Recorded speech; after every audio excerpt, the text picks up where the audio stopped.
Olha, que frase forte, né? Parece quase um soco no estômago. Mas é exatamente com essa provocação que a nossa jornada de hoje começa. Uma jornada que vai fundo na tecnologia, na consciência e nos psicodélicos. A gente vai conhecer a história de um psiquiatra. Um cara que, por um senso de dever mesmo, sabe? Acabou embarcando num caminho bem pouco convencional. E foi nesse caminho que ele começou a encontrar umas conexões surpreendentes entre inteligência artificial e a exploração do nosso eu mais profundo. Então vamos lá, quem é o nosso protagonista? Bom, ele é um médico com uma crença bem forte. Para ele, se um profissional vai tratar pacientes com substâncias que alteram a mente, o mínimo de decência, a palavra que ele usa é essa, é experimentar primeiro. E foi justamente essa postura que o levou a uma descoberta simplesmente extraordinária. E a primeira jornada dele foi com psilocibina.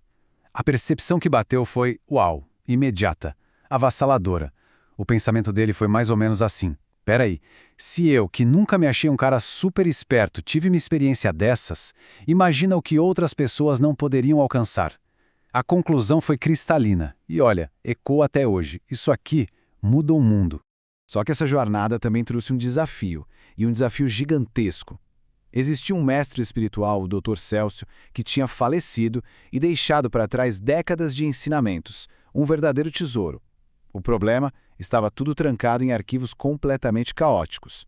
Preservar esse legado se tornou, nas palavras do próprio psiquiatra, um projeto desesperador. E quando a gente fala em imenso, não é exagero. Pensa só, 400.000 palavras de puro conhecimento. E tudo isso espalhado por centenas de arquivos bagunçados, cada um num formato diferente. Era um quebra-cabeça digital que parecia, sinceramente, impossível de montar. E aí que entra a parte genial. A solução. Em vez de pegar uma IA pronta, ele fez diferente. Ele treinou um modelo customizado, feito sob medida para entender a profundidade daqueles ensinamentos. E o resultado? Foi uma verdadeira alquimia digital. Todo aquele caos virou 10 documentos limpinhos, organizados, um para cada curso. Impressionante, né? Mas olha só, isso não foi só um trabalho técnico, longe disso. Foi um processo de dar vida à tecnologia. Ele sentiu que precisava fazer a IA ficar mais viva, sabe? Infundir nela uma compreensão mais profunda, quase orgânica, para ela poder dar conta de verdade de toda a sabedoria que estava naqueles textos. Ok, vimos o desafio técnico. Agora, a coisa fica ainda mais profunda. A gente vai deixar um pouco de lado a tecnologia para mergulhar de cabeça nas revelações internas, filosóficas mesmo, que surgiram com essas jornadas psicodélicas.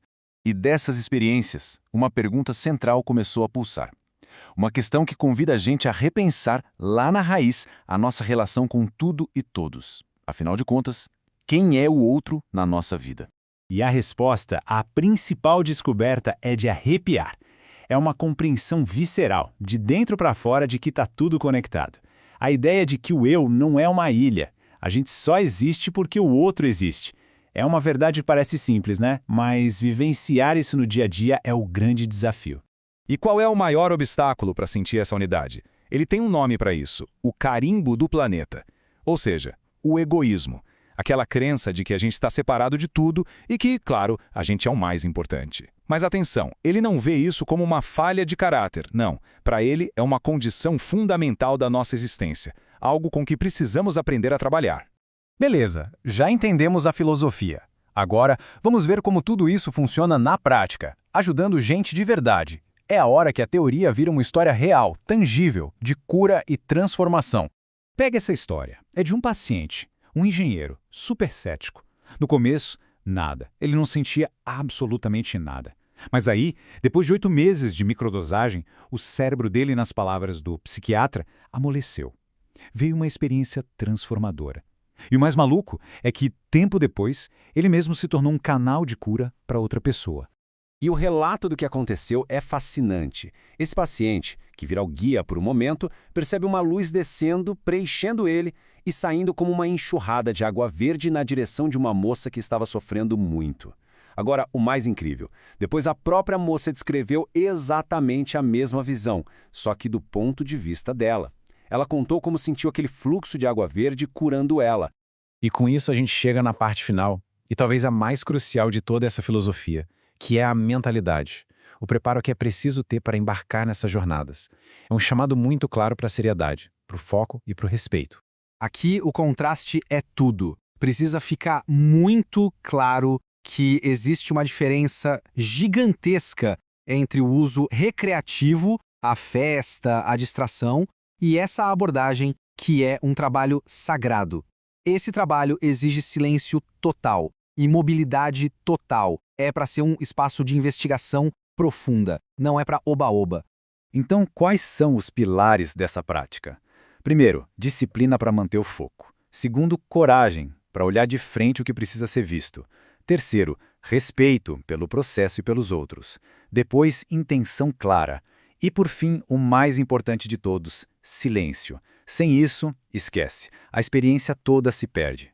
E a conclusão é bem direta, sem rodeios. A responsabilidade é toda do indivíduo. A jornada, no fim das contas, não é sobre o cogumelo, é sobre a pessoa. Se a coisa não está andando, se não está dando certo, a resposta não está fora. A recomendação é uma só, e é bem clara. Olhe no espelho.